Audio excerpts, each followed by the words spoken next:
In this lecture, we are going to install and configure PageSpeed Ninja plugin. Go to Plugins and then click on Add New. Then search for PageSpeed Ninja.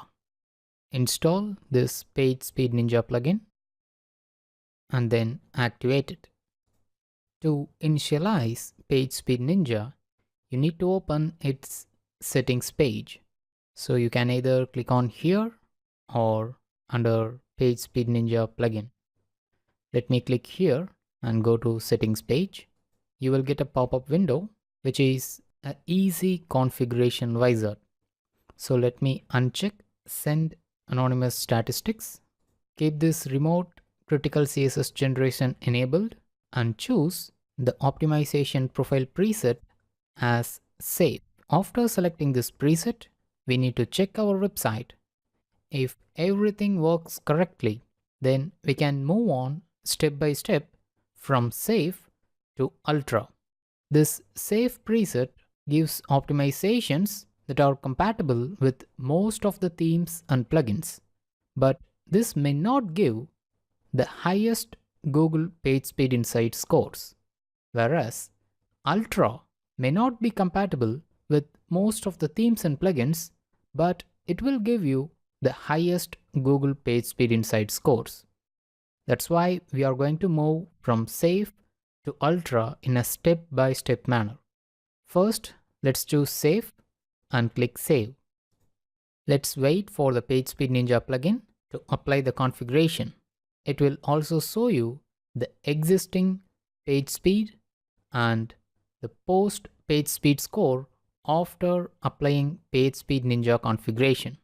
If you are satisfied with the results, click save and let's view our website.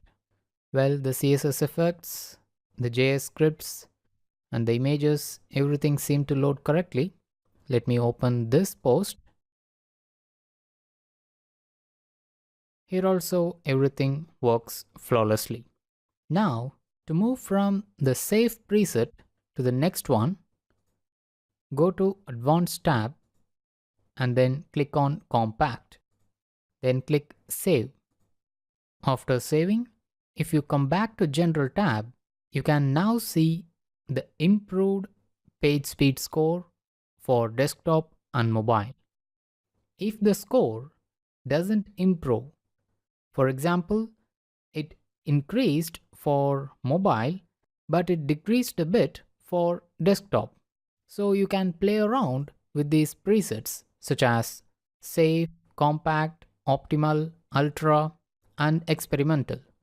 But in case of experimental, you should be double cautious because this may certainly break some elements in your website, such as sliders or some widgets or some menu transitions, etc.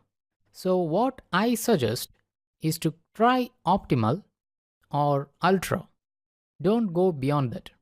This is the balanced option between the compatibility and speed. Now click save and check your website for the last time. If everything works correctly, such as the font styles, CSS effects, etc., then run a page speed test with webpagetest.org and tools.pingdom.com.